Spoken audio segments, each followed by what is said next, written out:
Bezrat Hashem, le Chok d'Israël de Parashat Miketz, le mercredi, Baba Kama, à la page 119a. Rav Chisda ava le aou harissa d'ava takil ve'yaïv takil ve'shakil. À l'époque du Talmud, beaucoup de gens avaient des champs.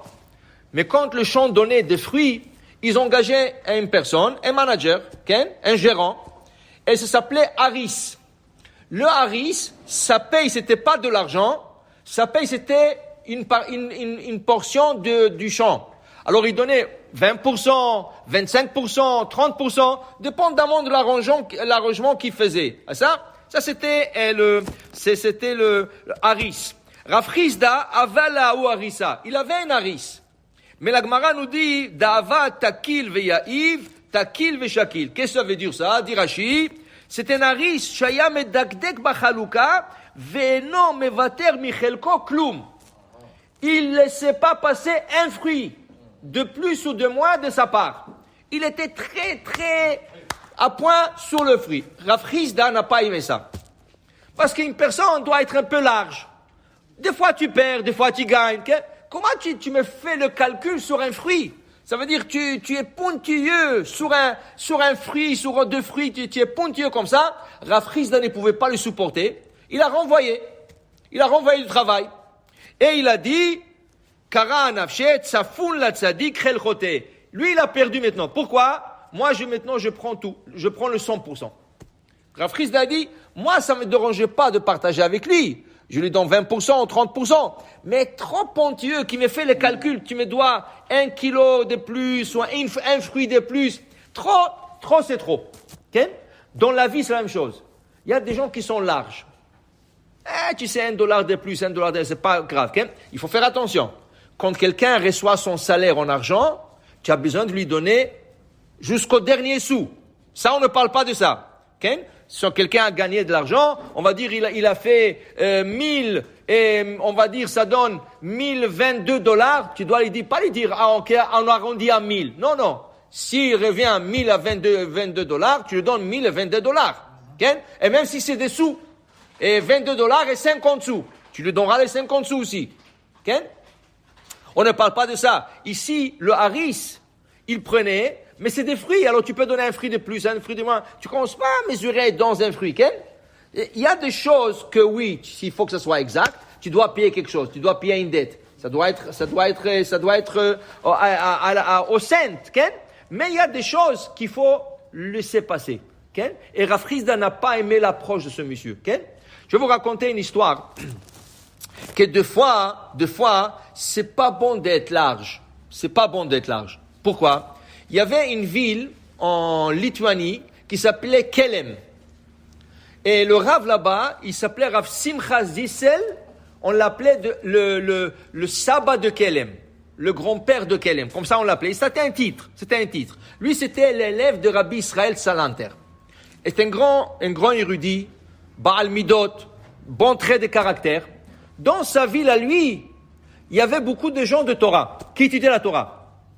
Mais ils avaient besoin d'ouvrir une bakery. Ils n'avaient pas une bakery.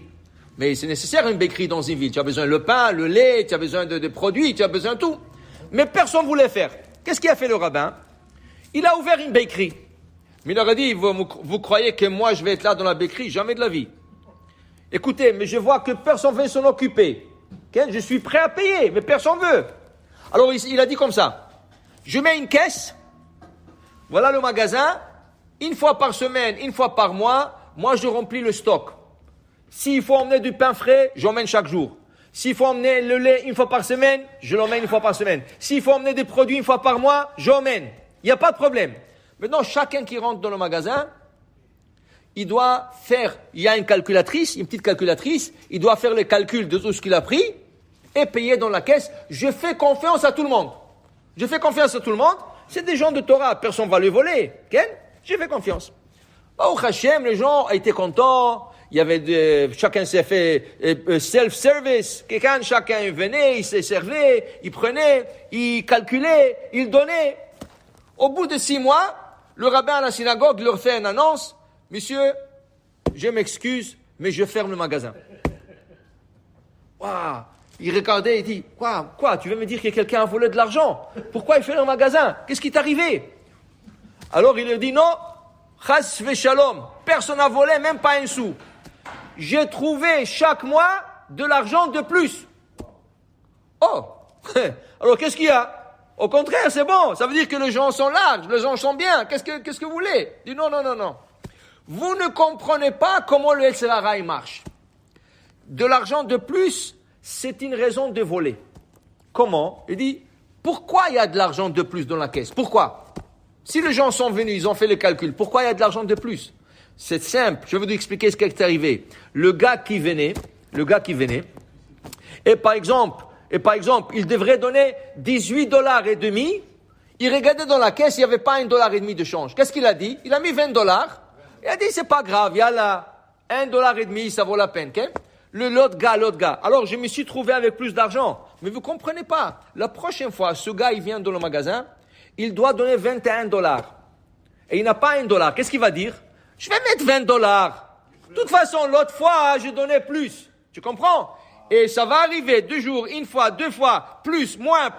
À la fin, tu vas donner moins, tu vas voler la caisse de la ville. Ken? Il a dit, je ne veux pas que ça arrive sur mon dos à moi. Alors dans ce cas, il a décidé de fermer. Tu vois, comprends? Des fois, donner plus, c'est pas bon. Parce que quand tu donnes plus, tu as tendance après de donner moins. Hein? Alors il faut faire attention. Il faut savoir de quoi on parle. Ken? Il y a des choses comme des fruits, des choses ok, prends. Mais quand tu arrives à un salaire de quelqu'un, ou quand tu arrives à payer quelque chose qui a un prix fixe, là il faut être près du sou.